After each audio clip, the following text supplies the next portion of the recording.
All right, here we go. Ready? Okay. You sure you're ready, Hassan? Let me just text my mom real quick.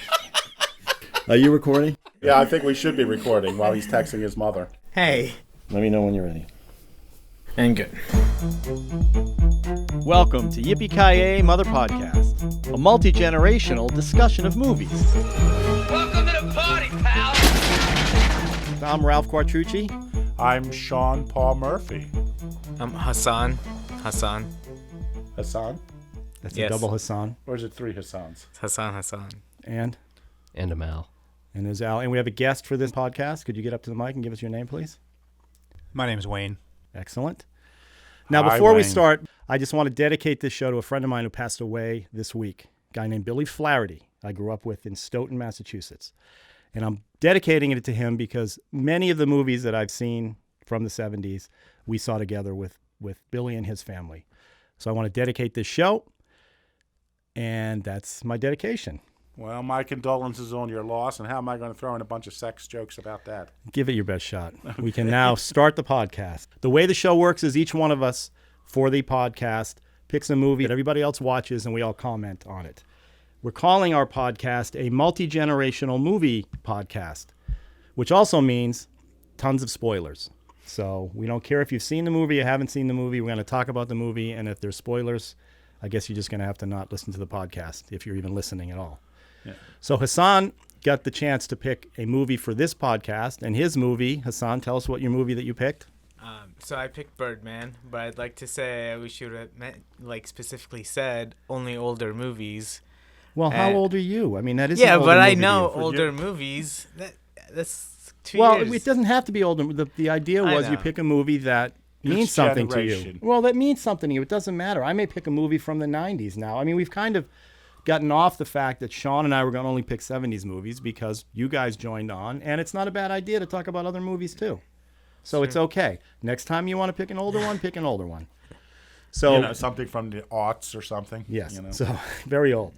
So what Hassan is going to do is he's going to treat us like a jury, and he's going to tell us why this movie was so great to him. And then we get to either agree or disagree and see what happens. Before Hassan starts, we're going to watch the trailer. How did we end up here? This place is horrible. Smells like balls. We had it all. You were a movie star, remember? Who is this guy? He used to be Birdman. I like that poster. You wrote this adaptation? I did, yeah. And you're directing and starring in your adaptation. That's ambitious. Are you afraid people will say you're doing this play to battle the impression that you're a washed-up comic strip character? Absolutely not. That's why 20 years ago I said no to Birdman 4. Hold the man for! You do Birdman 4? Now you're about to destroy what's left of your career. We should have done that reality show they offered us. Shut up. I'm gonna grab up on your ass, fucking choke you out! You know I'm right. You're so nice! Hey, what's up? Let's go back one more time and show them what we're capable of. Birdman! There you go, you motherfucker.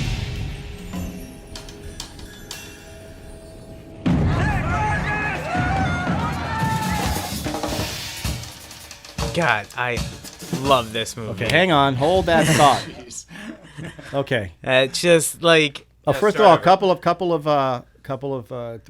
so it was released in 2014. Who directed it? What's his name? Alejandro Inarritu. And what else has I he believe directed? It's Inarritu. Didn't he direct The Revenant? The Revenant. Yeah. But not Gravity. That's the other guy? It's Alessandro. Oh, okay. That's why I get confused. So you love this movie. Yeah. Why? It's just for like a movie to like be making fun of how much people always want stuff to be real, and at the same time also try to be so real. It's just like, I think that is on like a deeper level. Well, also the conceit of the movie is that it's supposedly all in one take. Yeah. Right. Yeah, and that's also the beautiful shot. So that's another pro for this movie, is it looks like it's all one shot. Yeah. I mean, it's shot well, right? Yeah. Same guy, I think, shot The Revenant, so he knows what he's doing. Except he was more comfortable here. He wasn't out in the cold all the time. I guess they were cold. I don't get what you mean by real or not real? Well, his thing in the movie is he sold out. He did Birdman, and like when he sold out and did Batman, and then he's this play that he's putting on is him trying to be like recognized as an artist again and being Regaining more his real. legitimacy. Yeah, and the entire time you have Edward Norton always going like, "Oh, everything's fake, fake, fake. You just need to be real, and the real sexy and the real drinking and the real everything." And it's just making fun of like how Everybody's full of crap. everybody's like full of crap. And So how does it make and it a then good- he I'm trying to. I'm going to say I'm anti-Birdman because it's just I just didn't get it. I mean, I got it. I got exactly what you're saying. He's trying to get legitimacy. They're using, but from a the idea that it's one take, what drove me crazy. I guess I'm getting into it too quick. You have anything, Sean, you want to say? I want to What his drove me defense crazy before was I this go idea into that it. it's one take. So that means every single scene in this movie had an arc, and it had an arc. So it had a beginning, a middle, and an end. Everybody gets heated, they do the thing, except for the scenes with Ed Norton and the daughter, Emma Stone. Ed Norton, to me, came off as the most believable character in the whole. I love because that's his thing. I know. I thought it was great. He's Except real. he's full of crap too, and he gets upset because the character gets recognized and he doesn't get recognized, and he's in New York City, and the Birdman guy is getting recognized. It just went on, and it was unrelenting as far as scenes. Like every scene had some drama attached to it, and they go right to another scene. That's With it's more like drama. it's not a slow burn. It's just every scene. That's has what's this- so good about it is it just keeps on going and going. So it kept you interested. Yeah. All right. Sean, Like I want certain Al to movie- start next. Al, Well, Is that your name? yes, my name is Al. Okay. can we call you Al? Yes. Okay. I enjoyed the film. I enjoyed the flowing of the film because if you compare it to like modern blockbusters like Transformers, where they're cutting every 5 seconds, this was a nice like long drifting kind of thing. Hey, I'll say it's better than Transformers. Well, it There you is go. better than Transformers. Can we quote you on that? We just did. Is it gonna go in the box? Well, I mean, it's better than the Transformers sequels. That first one kicked ass. Okay. Sorry. So just from pace, you're saying pacing. It's just not, Pacing.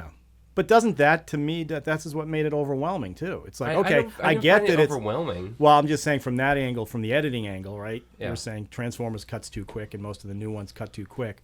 I get this one didn't cut too quick, but like I said, for me, I think for me, that's what made it different. That's what made it good because like maybe that was different back in the day, but like most of the movies, for now, yeah, sure. Most of the movies that I've seen, there hasn't really been anything like that, that I can't think of anyway. And you were buying in from the beginning that he, because this whole thing about him making things float or whatever he was doing, right? That was either, and this is spoilers, but we said spoilers don't matter. Yeah. Is he actually doing that stuff, or is everything happening in his head? That's what I That's wanna the know. symbolism. It doesn't matter. So You it's just don't whatever have you to take know. of it. Well, you see, this is where Whatever it But I is, wanna know. whatever it is, the more he does it, the more he goes towards the selling out. Every time he uses it, he gets closer to Birdman, where he like has been selling out. So Birdman's in his head the whole time. Birdman's the one talking to him. Yeah. His character is talking to Well, him. isn't Exactly. Birdman just like the negative voice in your head that tries to tear you down? Yeah, but mine isn't Birdman. What is yours? Is it Ed Gein? Yeah. it keeps telling me to kill and eat people. So. No, but Birdman was a character he played. So Yeah. it's him. I mean, it's him. It's it's his voice. Batman. It's the I know, successful I get him. that Michael Keaton. That's the meta of It's this movie, right? The Yeah. meta You're of watching the- Michael Oh, I love Keaton. that you threw meta in I there. don't even know what it means. It just sounded good. No, you used it accurately. It's the Thank most you. meta-ness of all I mean, meta. that's the whole point of this movie is Michael Keaton is playing Michael Keaton, right? So and Edward Norton is playing Edward Norton. I couldn't wait to see this movie because Yeah. of that. Because 89 is when Batman came up, so that's right in the prime. I don't know, when were you born? I forget. 92. All right, so you don't even remember the original Batman. You probably do a little I bit. still saw it. We're pointing to the two millennials and the I forget what I Oregon didn't Trail. see just because I didn't see it, in theaters when it came out doesn't mean I didn't see it. Okay, so you I saw it understood on the Michael water Keaton. in front. I didn't. And Michael Keaton had the same ups and downs that this character had. Michael Keaton was very popular when Batman came out, and then he couldn't get hired for anything else. He did, but the movies weren't. Well, from apparently the thing is he was getting $25 million for a Batman movie, and then he wanted $25 million for every other role. And people were like, they're paying $25 million for the costume. They're not paying it for him. But he had the same, he wasn't getting good roles. As good. I mean, he was doing a lot of little character stuff. Hey, he was in that. He was in Gung Ho. Was that before? He was that? a snowman in Jack Frost. Oh my God! Oh, that was on the down. Now look at this. Sorry, Michael Keaton. Why did you do that? Why did you mention that movie? Which I did see in the theater. You paid for that? Yeah. No, I had a theater chain pass. Okay. So here's my thing. Here's my take on this. I saw this film at an Academy screener of it. Yes, I just. That in. Sorry, that's our. We have our that's our name dropping screener parties at my house, and I guess you're not supposed to have parties and show screeners, but that's what you're showing the screener. Oops, you get. Yeah. Okay. We don't just to a couple friends, and then we vote on them. All right. But so I saw the film. I did not see it in the theaters, but I saw it, and I found it quite interesting in the sense that I thought. Well, for one thing, it was a DVD, so it wasn't as good as the Blu-ray, but it was a very colorful film. It was shot extremely well. I loved the editing of it. I loved the shooting of it, and but I just disliked it the further it went on, because I had no idea whether it was a comedy or a drama. I don't know what it really had to say. Why does that matter? Why do you have to define it? Because if you take it as a drama, it's stupid. If you take it as a comedy, it has no value. It's a dark comedy. It's not that funny. It's not funny. Right. Yeah. Well, it is. It's sort of like Edward the first Norton. time. The first time he's walking along, and you hear the soundtrack. You see the drummer. Yeah. God, and you see him in there. I mean, I loved that. I thought that was great. But the second time when he's walking through and you see the drummer, it's a really dramatic scene, and it ruins the dramatic scene. It takes you out of it. That's what I mean. It takes you out of it. So that's what I mean. The tone of the film ruined it for me, and it all came down to the last shot of the film. It only takes you out of it if while you're watching it. Unless while you're watching it, you're thinking, "Oh, I wonder if that drumming is real or not this time too." A lot of people watch did you see this movie? I did see the movie. I don't really have an opinion of it. Oh. I like the Batman metaphor. It's about as deep as I go. Oh, well, I'm glad you sat in with us. Yeah. That was good. That was insightful. Well, thank you. We'll bring you again. I think we can just end this podcast now. I want to borrow a horror movie from your library. You got it. We'll run you through. Don't borrow it. Do you have my rental card that I give out? Take a laser disc or a RCA video disc. You're the only other person in this Selectavision. Region with a laser disc. Maybe that would be great. All right, but but here's the thing. There's always a reason you watch a movie. What was the reason for watching this movie? Me? Yeah, well, anyone. Anybody. Well, I'll tell you, mine was the Michael Keaton angle. Yeah. And the fact that he's playing him, the Batman. Obviously, the Batman shtick. Mm-hmm. That's what got me in, because I like Michael Keaton. I like watching his movies. I think he's, some of the later ones he's done, he's been really good in the character roles he's been doing. So I wanted to see that. And for me, it was all style over substance. The whole thing was the style of the movie. Ed Norton, to me, came out as the most honest in the film because I knew, I assumed he's playing Ed Norton being Ed Norton, right? The New York guy who's the honest one. I liked him. He was great. Again, but he's over the top with all the stuff he's doing in that movie. This whole thing, it's a play within a play. They're all acting theatrically while they're That's what drives me acting you in just a play. hit the thank you. You just reminded it's sort of me. like it's what's the value of it? You just hit the nail on the head for me. I mean, that's amazing. It was over the top. Everything was over the top. It's a theatrical play. Yeah, but it's a movie. But I'm watching a movie. Exactly, it's a movie of a theatrical play. It has to be over the top. It's trying to convey the theatrical play. Been a lot of movies the central thing with the Norton character, and to a lesser degree the Michael Keaton character. By the way, I want to say Norton is fantastic. Every scene he's in is worth watching. I agree. Especially his boner scene. The boner scene is the Spoiler best. alert. Yeah, I mean, I give it 2 thumbs up for the boner, or two, exactly. 2 boners. By the way, I think there's padding there too. There might be. Either that or Lucky Mrs. Norton. We're like, man, I'm sure Kevin Spacey would like to meet him. Oh my God, that's another story. We went there. Don't go there. So, so he was great. But the central conceit of these characters is art versus commerce Right. with the movies. But the thing is, it doesn't. It is not. That's really not the conflict at all.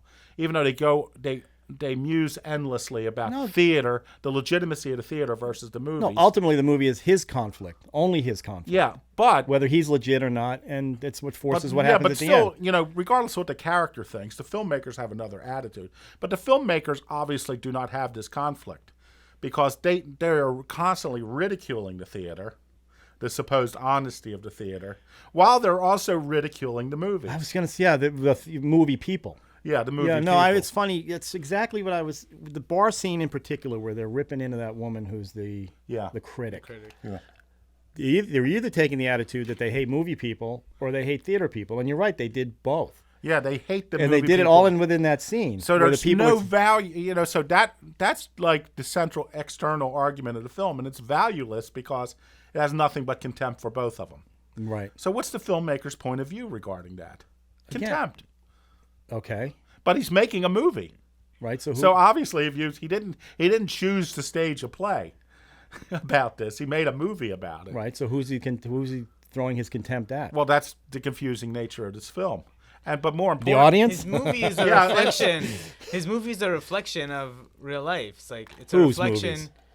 No, this movie. Oh, no, but it's not a reflection of real life. It is. It's a reflection of how people view the movie industry, which is the movie people, which is what the critic did, and how people view the theater people, and how they go towards theater to get more towards the artistic sense and more away from the movie sense.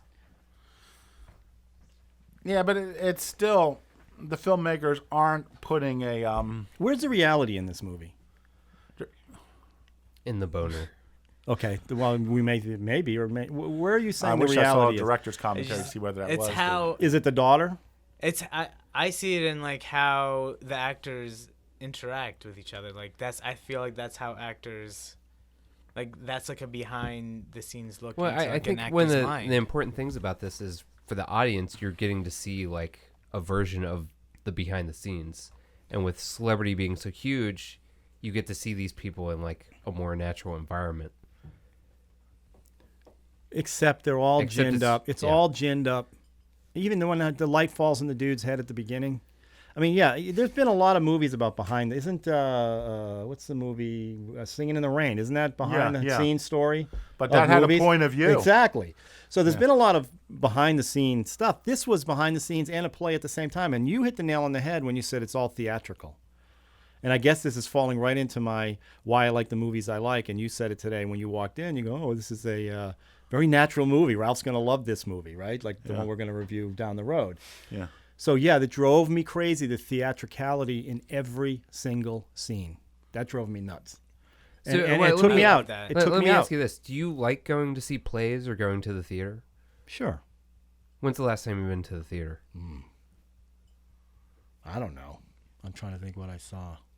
I don't even know. I can't even tell you. Ask me that question. When's the last time you've been to the theater? Well, last time I was at the theater, I was seeing a staging of a musical that I'm co-writing with someone. It's really not a name drop. It's his own name, but still, I got to throw that in. If you gave him 5 more seconds, he would have dropped the name. He might have. So, okay, what's your point? No, my point is, for one thing, when to me, my most experience until recently with theater was in college, where the theater people were all like the theater people in this play. They were all about the theater. Right. Okay. So they were so snobby. They're saying the more theater people are going to be like that, and the layman wouldn't get that unless they watched this movie and figured, hey, maybe this is actually what they're like. But it's not. It's not real. I know. I know I'm being ridiculous when I say it's not real because the whole movie was a fantasy. The whole movie.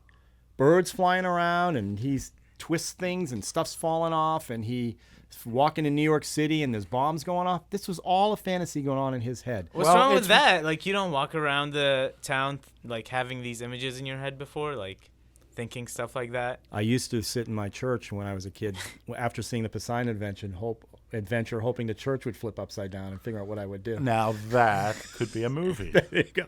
Me in church? But here, yeah.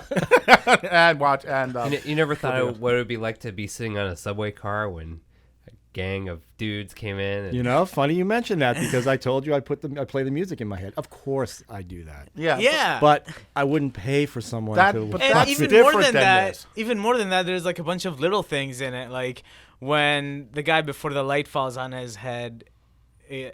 Gives his rendition. Yeah, and he gives him a range. He's like, "Oh, I'm just trying to give you a range." So well, that's also my Michael way of saying I'm not. That's exactly what intentionally actors Didn't do. Michael Keaton, all the or what's his time. character's name in this? Regan. Reagan or Regan? Regan. Is it Regan or Reagan? Regan?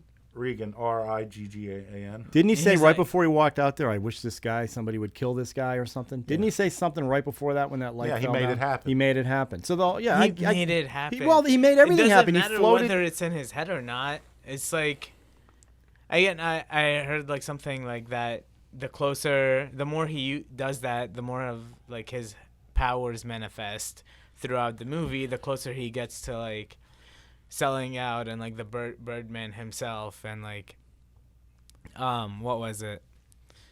Birdman 4? Yeah, and like going into like giving like the people what they want. So like when he went absolutely crazy and like running around the street in his underwear, that was either like a publicity stunt, as some people would have seen it, or him going crazy and like. Well, didn't he get stuck out there? Yeah. He didn't do that on purpose. That was Yeah. an accident. Yeah, but it would still serve as a publicity stunt. It would have, yeah. I mean, it did. Yeah, it did. Yeah, and it's like all these random things happening, and it's like. Well, what I was gonna, so I'm trying to think what I was getting at there because all style and substance, right? So as I was watching the movie, did I enjoy watching the movie? I did. I thought it was well shot. I actually thought the one take idea was pretty good, having him float, all the things he did. When I left, I was like, especially the way they ended it. It's because of the ending that you're like. Well, it you did get take hung me up on it's like the what meaning the of hell? it. Well, yeah, second gosh, viewing, he got hung up on the meaning of yeah, it. the second meaning viewing, of the ending. I think that sums up the whole film. It shows up the ambiguity of the entire film. Right. Well, see, the thing is, it's not realistic. This is what do they call it? Unrealistic? No, it's the there's a school. Surrealism. No, it's magical realism, which is big in Latin America of novels and movies, where you bring in mythological and or magical things into a realistic Is that environment. like Pan's Labyrinth, that kind of thing? Yeah, Or is that well, more no, horror? it's That's more of like everyday. Who's that? There was that Gabriel. I forget what his name is. Who's the writer? So magic based in like in realistic settings. Yeah, in realistic settings. Suddenly there's just like magical things happen or mythological beasts can show up. And that's sort of what happens here. Pan's Labyrinth was probably an example of that. And it was by the same kind of group of people. Right. But, we're at the end of this movie. And he jumped out of the window. Well, for first, it's sort of like, okay, let's look at it. Or did he? Or did he? No, but let's take a step back. You call me the structure guy. So yeah. As I was going through this, taking notes, which I did not bring no specific notes because they were worthless, I was going to break down this act into a 3-act structure. First off, as I said, I was watching this film, and first time I was kind of, the technique carried me through it. Mm-hmm. And I've subsequently watched it 4 times, and every time I see it again, I hate it more because it's ultimately, I find it kind of insulting. But so I was trying to figure out where the first act break was and where the second act break was.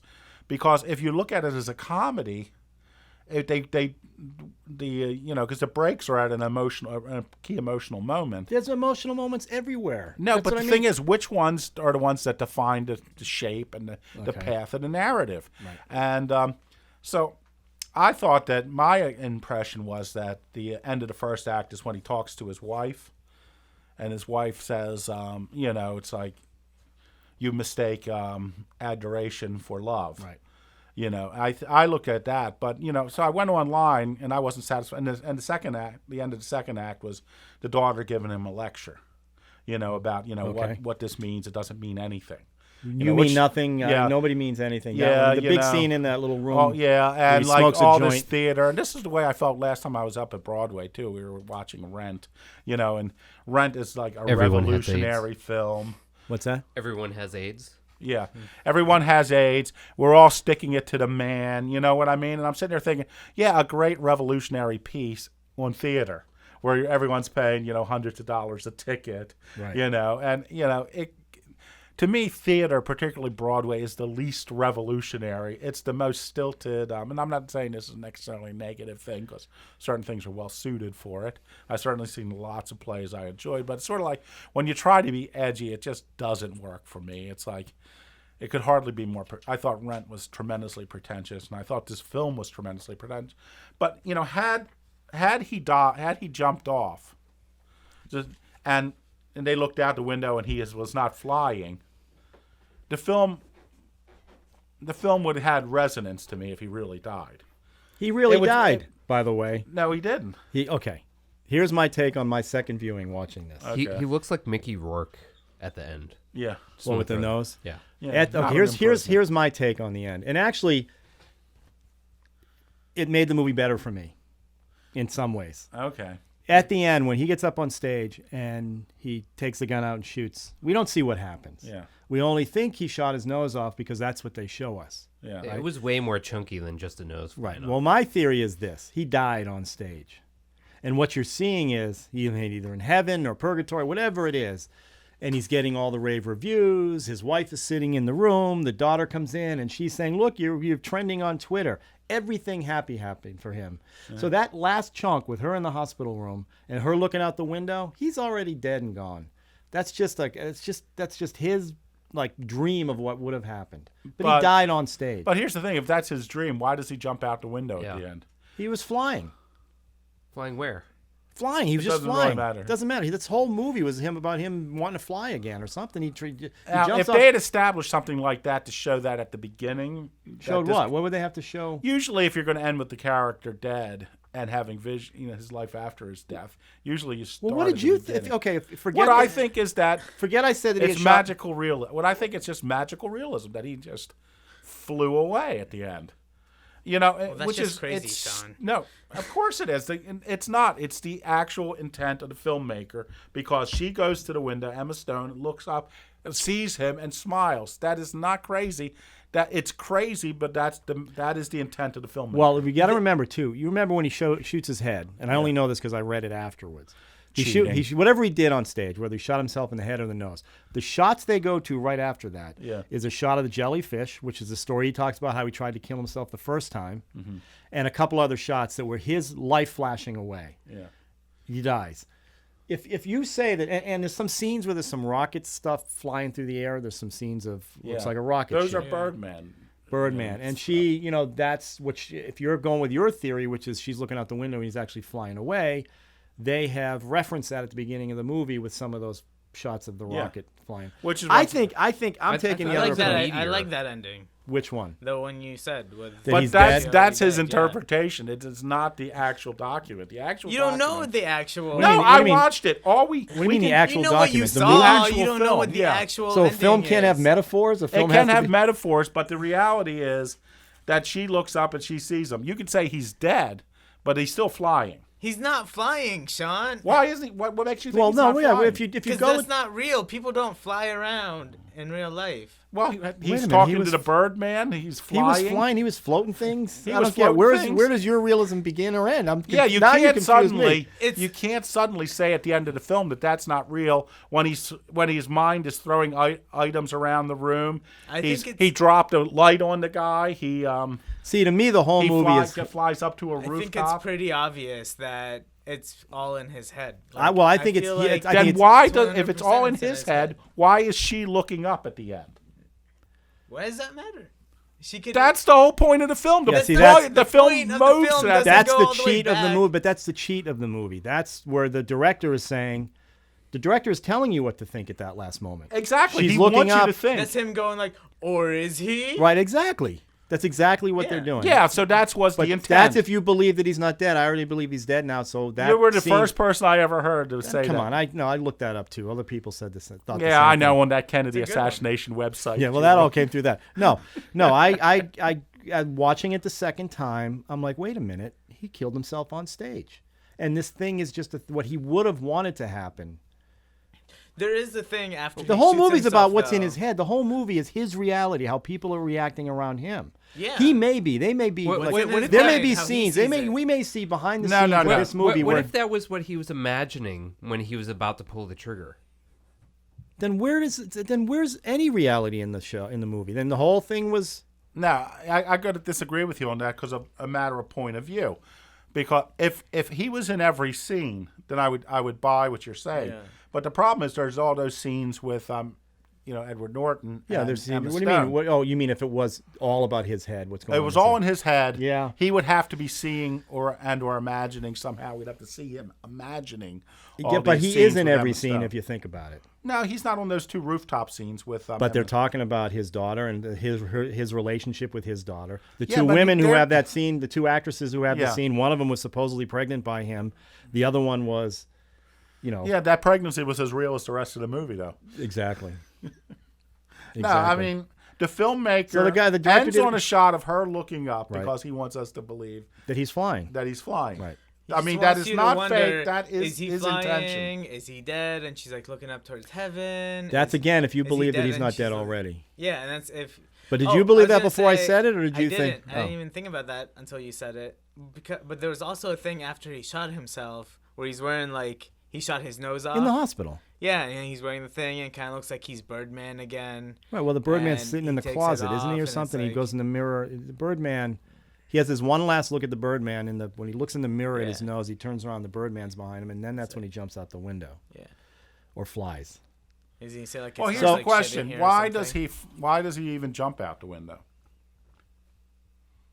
He flew out the window. If you're taking the approach that no, I mean, why? I have no idea. See, this is what I mean. I have no idea. Why did he fly in the first part of the movie? He was dead. That's why he was already dead. Because he was struggling with identity as a result of a lack of validation. And that caused him to fly?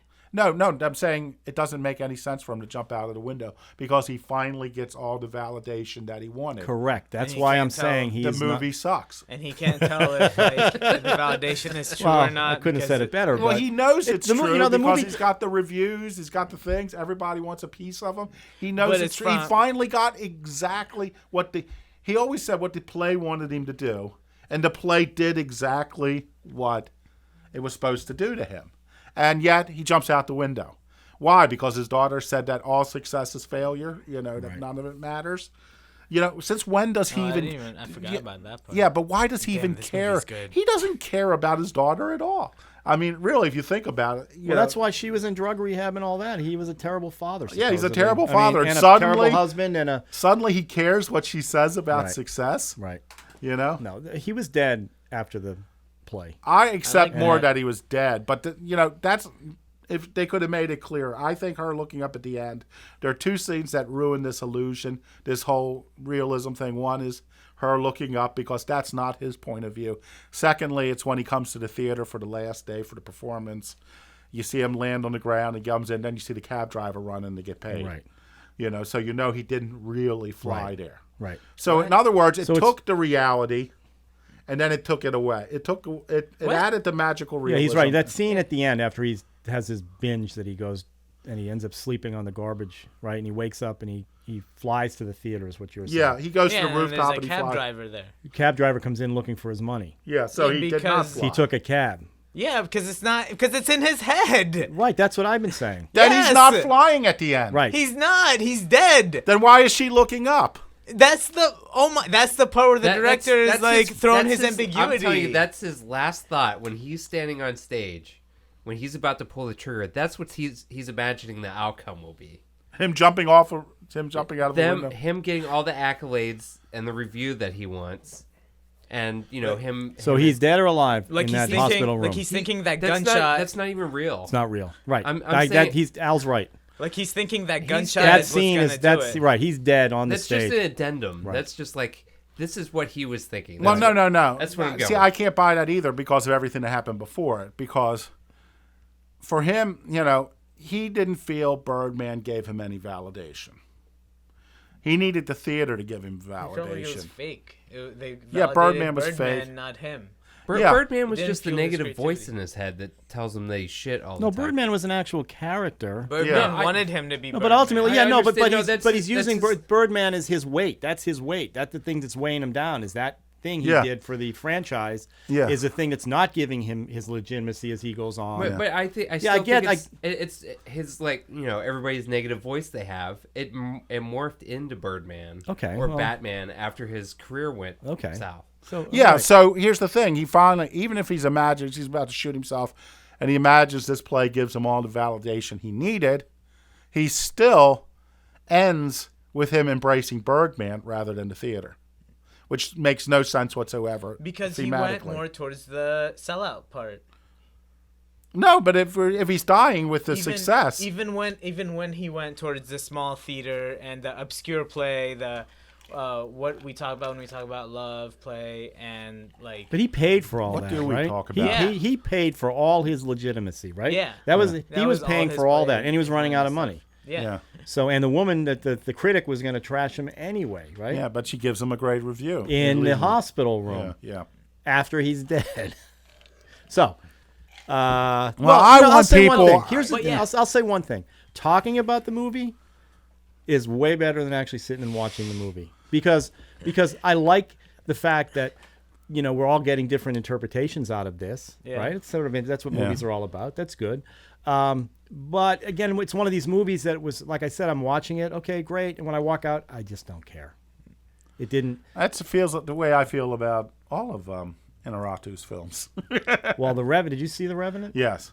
I enjoyed the bear raping. Well, that was an interesting scene. What was it? What's other movies that he's done? Well, here's my problem with Revenant, and you may feel the same way. Oh boy, and you might as well. I haven't seen The Revenant. Okay. Well, if you've worked on as many stupid survival shows as you have, too. You mean editing wise? Editing wise, in our careers, you would know that there was even just a scene where he's in that river.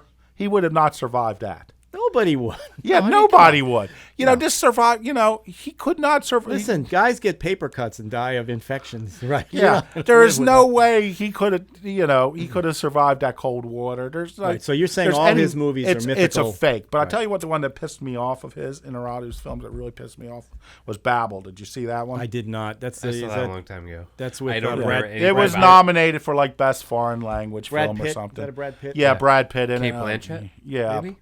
Yeah. So this movie. When did that come out? Like 2006. That film actually got me to stop watching independent films.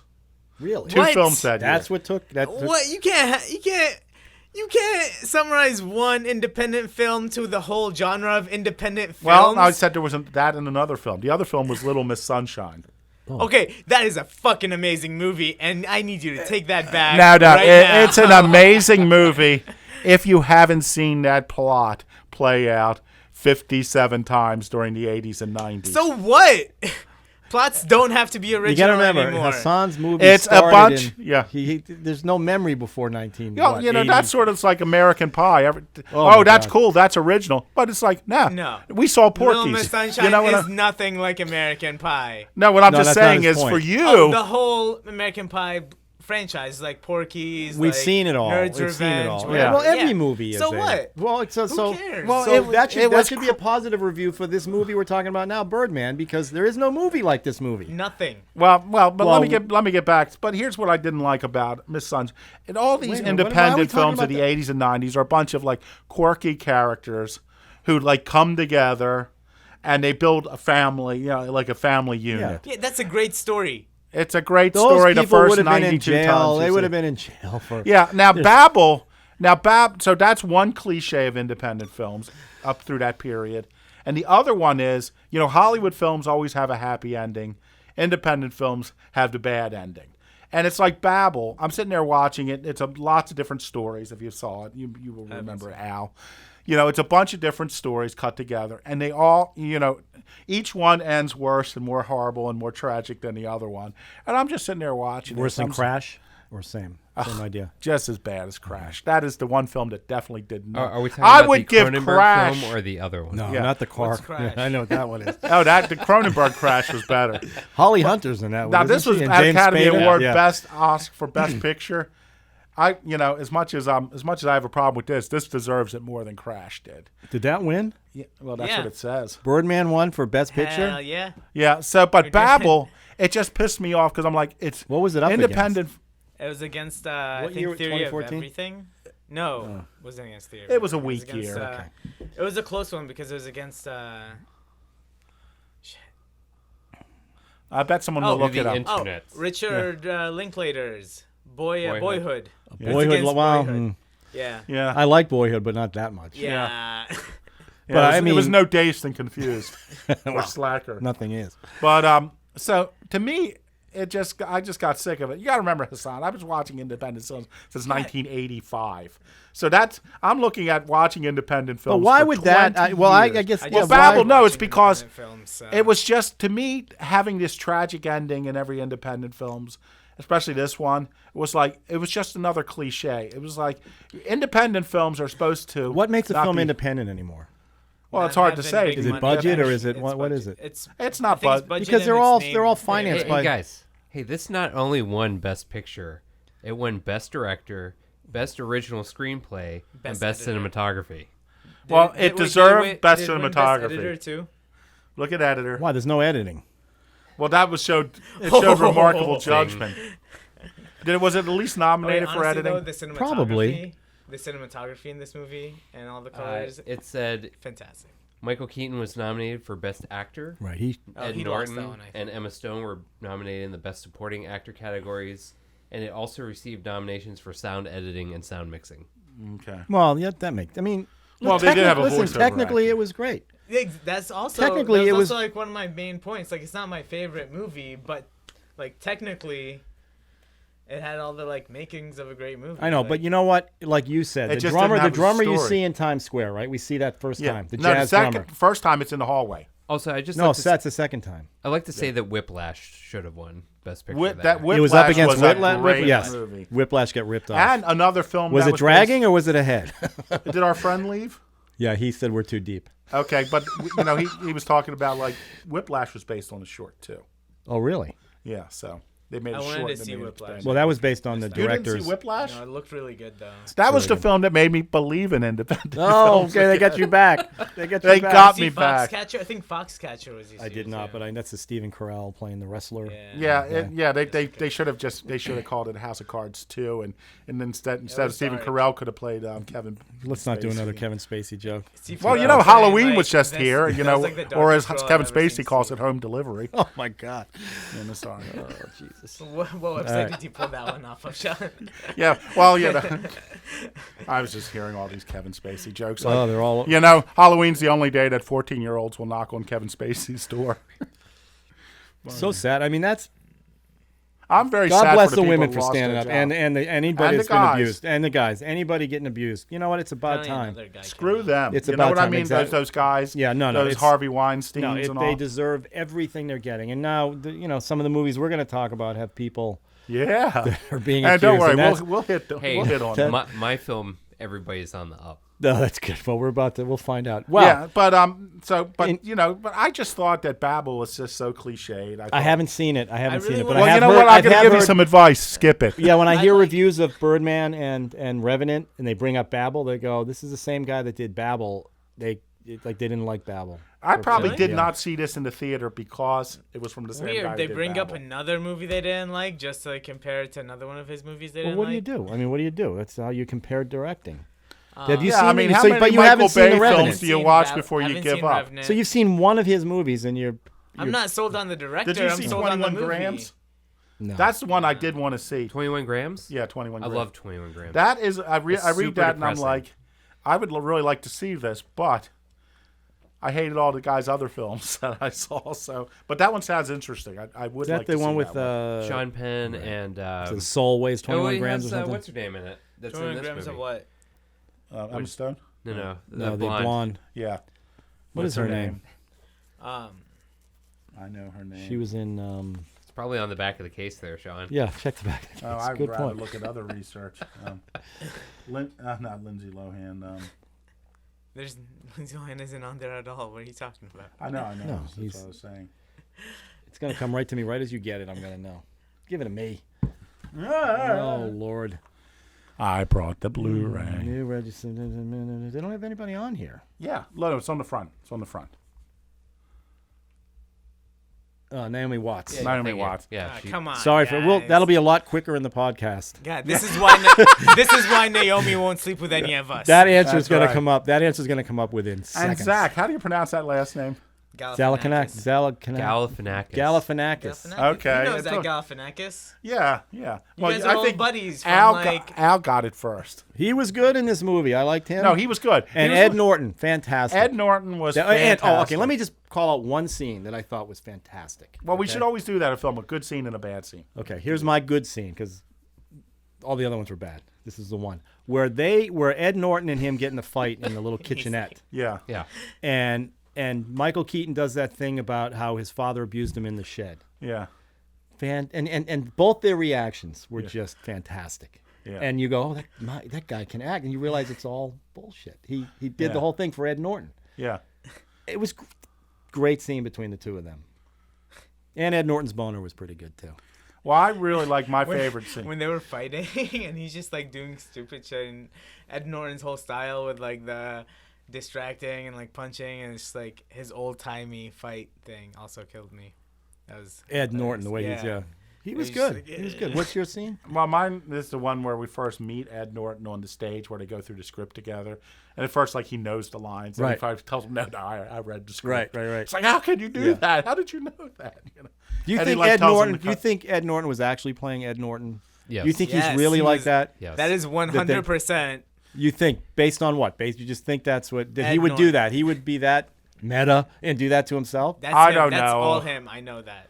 How do you know that? I just know that. I feel like I know this guy. Wow, you Like, name I dropping? looked into this guy, so me and Ed went back to They were film nom school together.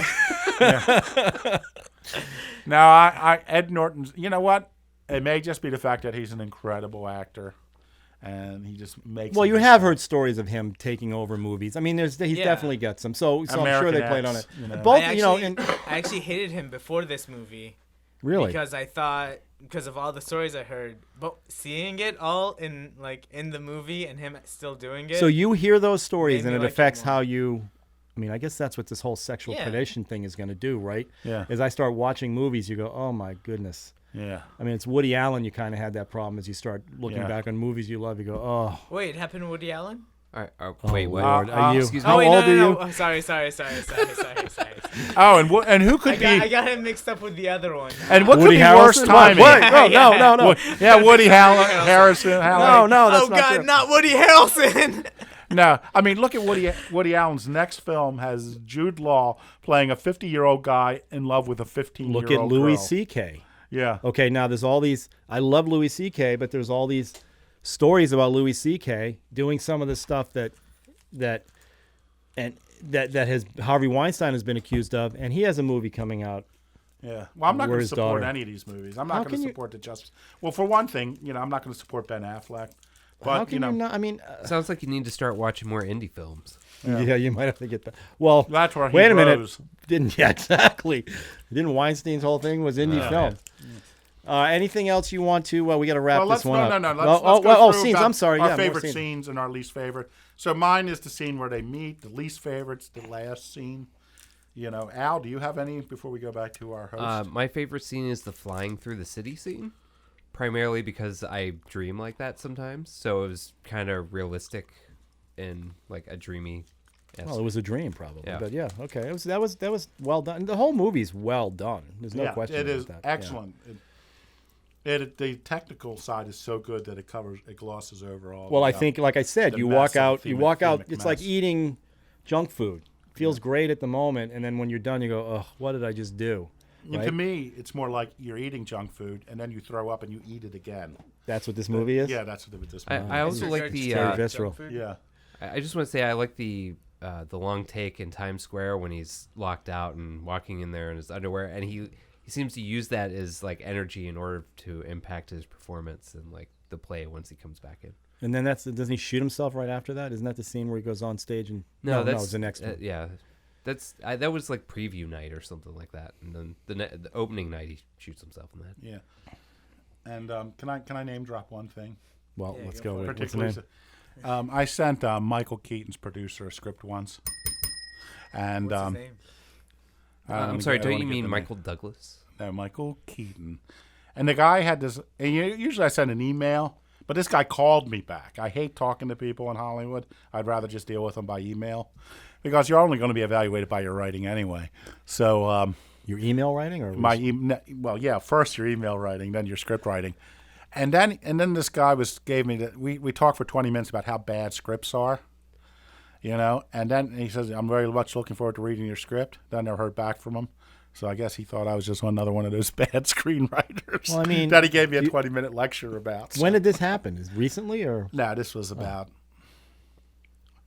around 2010. Wow. If I'd had a Birdman in it, maybe I would have done better. I got a letter from wrote a Jack Frost I got a sequel. letter from the Jack Frost 3. Yeah. I got a letter from the woman who was inside E.T. when she walked up the when she E.T. walks up into the spaceship. The woman was this little person. I worked with her on a Is little person politically correct? I think it's totally fine. Okay. And she ended up sending me a letter telling me how much she appreciated all the work on the spot that I did. Do you have with it her. here? I have it somewhere. Okay. Just wanna make I sure. built a tricycle for her to ride around the studio. Oh, That's my Hollywood claim to fame. I mean, you just dropped Michael Douglas or Michael Mike Keaton, was whatever. producer. So. But to me, the hilarity of my story is the fact that he was talking how horrible screenwriters were. And then when he read my script, he must have felt the same way about me because I never heard back from there you go. That is funny. Now I get it. Anything you'd like In other to words, close loser. out with your movie? I think you should talk on the mic there, Hassan. I loved every scene, just because it was so beautifully done, mainly, and the whole one-shot thing. That was like the first time I saw it. And you gotta remember when I saw this, I was just starting my film school classes, and I was just learning how much I hated big cinema and all the fast cuts, and I hated all the babble. blah blah. And then here comes this movie making fun of all that at the same time, also being one of them, and That did. it's It's funny you brought that up. Movie, though, the so I don't idea think it that counts it's as an indie. It's a movie. It's a movie making comments on theater people and film people in the same movie. Yeah. And both negative comments. Yeah, they're they both hate. They didn't negative. like anybody. Yeah. Based on the movie. Have you seen Rope? Hassan, I'm pointing at Hassan. Nobody can see that, but I'm actually pointing at Hassan. Are you pointing at Hassan? Hassan, have you seen Rope? I have not seen. Okay, that. which is another one Which take. Another a true one one take. take. It's a true one take. Yeah. Supposedly, it's not. Nothing can be done in one take, but that's one shot basically. Yeah. That was a little more standard than this one. This one, like you said, was fantasy based, and they would go from. I'm not going to get into it again, but from one scene to another, and every scene had to have a beginning, middle, and an end, and blah blah blah. Yeah. I'm glad I watched it again for this podcast so that I could figure out that he killed himself at the end. That I felt good about that one. And Sean, you can dispute that. But I still. But you convinced Al that he's dead. No, I think he had the same. I think I convinced Hassan. Yeah. Al, what do you think? Was he dead? I'm pretty sure he was dead. I still go with the fact that last scene was what he was imagining. That's the outcome what I would be. think so too. So there you go. Why do we change point of view though? Okay, sorry. I don't know. I don't know if we really dived into this as well as we could, but I think we did a pretty good job. Hassan, do you feel like you sold the movie to the jury? Guilty or not guilty? What? I made my case. You did make your case very well. I might. Well, add. let's hear. Hopefully, we'll hear from our listeners if someone ever listens. Listeners. To it. Hopefully, wherever it's posted, there'll be user comments underneath. I can't wait to. No, I don't want to see those. I would love to see those. It's such a millennial. Yeah, I don't want to see them. I don't. All right. So, or as Michael Keaton would say in this movie, what's Twitter? Oh, my favorite line. Okay. Okay. Can I do favorite line? The line about the little hammer banging on your nuts. What's he say about that? This play kind of starting to feel like a miniature, deformed version of myself that just keeps following me around and hitting me in the balls with a tiny little hammer. I'm sorry, what was the question? Yeah. Like a little ball peen hammer banging again. Yeah. Or in the trailer at the beginning, this place smells like balls. Yeah. But I did like the visual of the little tiny hammer banging on your nuts. So anyway, we will see you next time. Thanks. Cheers. Cheers.